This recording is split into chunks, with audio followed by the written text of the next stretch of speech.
Imagine you are standing on a treadmill, the belt humming beneath your feet at a relentless pace. Your heart is pounding against your ribs like a trapped bird. Sweat is stinging your eyes, and your lungs feel like they are being scorched from the inside out. You've been told, perhaps since you were a child, that this is the price of a flat stomach. That calories in versus calories out is the only law of the land, and that if you just run long enough and hard enough, the stubborn fat around your midsection will eventually be incinerated. But weeks turn into months, and while you might feel exhausted, the mirror tells a different story. In fact, you might notice something terrifying. Despite the miles you've clocked, your belly seems softer, more prominent, and more resistant than ever before. It feels like a betrayal of the highest order. But what if I told you that the very act of running for your life on that machine is signaling to your body that your life is actually in danger? What if the burn you feel isn't fat melting away, but your own muscle being sacrificed to fuel a state of emergency? At Health Decoded Science, we don't look at exercise as a simple mathematical equation. We look at it as a hormonal conversation.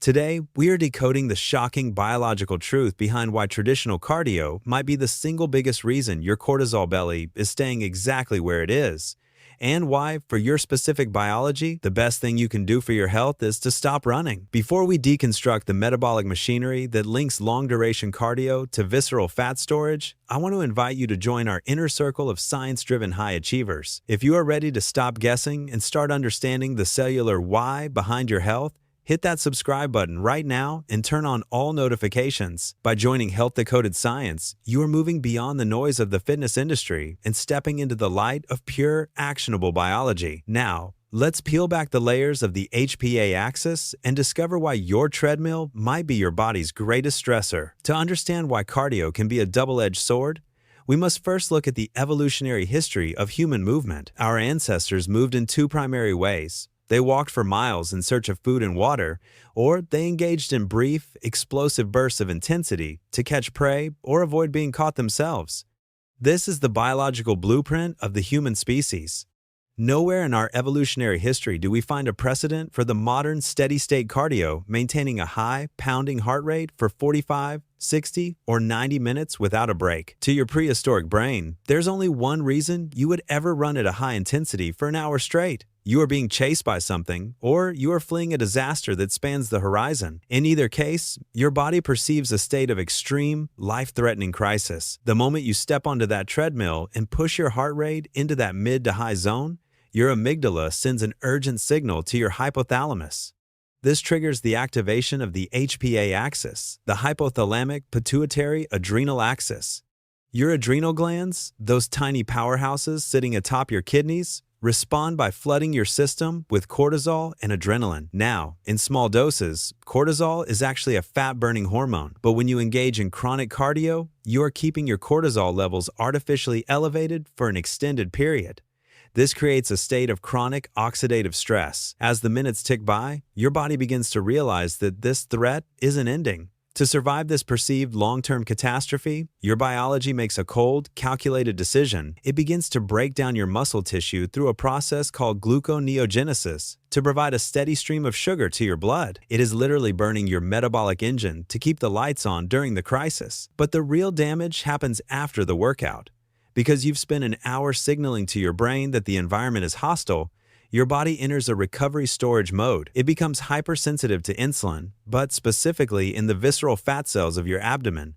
As we have discussed here at Health Decoded Science, visceral fat cells, the ones tucked deep behind your abdominal wall, possess 4 times the density of cortisol receptors compared to any other fat on your body. When you finish that long cardio session, your cortisol remains high, and it acts like a homing beacon, signaling every calorie you eat for the next several hours to be stored as a protective shield around your vital organs. You are effectively training your body to be better at storing belly fat as a survival mechanism against the stress of your own exercise routine. Furthermore, we must look at the metabolic compensation effect. Long-duration cardio is notoriously inefficient at building muscle, and muscle is the most metabolically expensive tissue in your body. By prioritizing cardio over resistance or low-impact movement, you are essentially telling your body that muscle is a liability. Muscle is heavy and requires a lot of energy to maintain. If you are constantly fleeing a predator, your body wants to be as light and energy efficient as possible. It will actually downregulate your basal metabolic rate, BMR, to compensate for the calories you are burning on the treadmill. This is why many cardio junkies find that they have to run more and more miles every month just to maintain the same weight. Their metabolism is shrinking to match their activity level, while their cortisol belly continues to grow as a stress response buffer. At Health Decoded Science, we advocate for a biology-first approach to movement.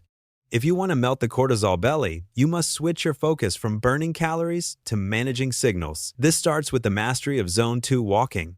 Walking is a low-intensity, rhythmic movement that utilizes fat as its primary fuel source without ever triggering the HPA axis's alarm bells. In fact, rhythmic walking has been clinically shown to lower salivary cortisol levels. It signals to your brain that the environment is safe, that there is no predator, and that it is okay to release the emergency energy stored in your visceral cavity. When you replace 30 minutes of grueling cardio with 45 minutes of a brisk, mindful walk in nature, you aren't just exercising, you are performing a hormonal intervention. The second part of the solution is strategic intensity.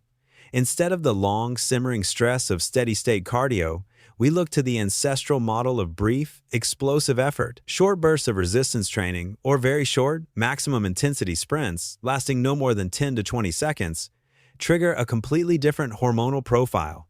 These short bursts stimulate the release of testosterone and human growth hormone, HGH, both of which are powerful antagonists to cortisol. HGH specifically helps to mobilize fat from the midsection and build the lean muscle mass that keeps your metabolism high even while you sleep. The key is to keep these sessions short enough that they don't trigger the chronic stress response. We also have to address the post-cardio hunger trap.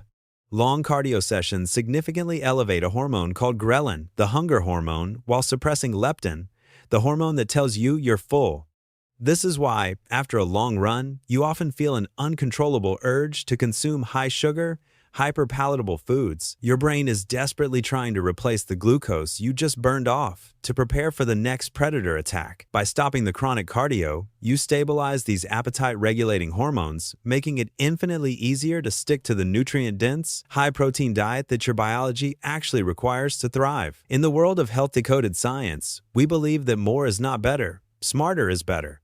The obsession with grinding and hustling in the gym is a social construct, not a biological one. Your DNA doesn't care about your calorie tracker, it cares about your survival. When you understand that your stubborn belly fat is simply your body's way of asking for peace, the path to health becomes clear. Stop treating your body like an enemy to be conquered with endless cardio. Start treating it like a sophisticated biological system that needs safety, recovery, and strategic stimulus. When you align your movement with your evolutionary blueprint, the cortisol belly doesn't just burn off, it simply becomes unnecessary, and your body will let it go of its own accord. If this exploration into the dark side of cardio has changed the way you think about your morning workout, please share this narrative with someone who is currently struggling on that treadmill without seeing results. We are here to dismantle the myths of the fitness industry and replace them with the undeniable logic of science. I am currently developing a blueprint for minimum effective dose movement, a routine that takes less than 20 minutes a day but maximizes the HGH to cortisol ratio for optimal fat loss. Would you like me to share that biological protocol in our next deep dive? Let me know in the comments below.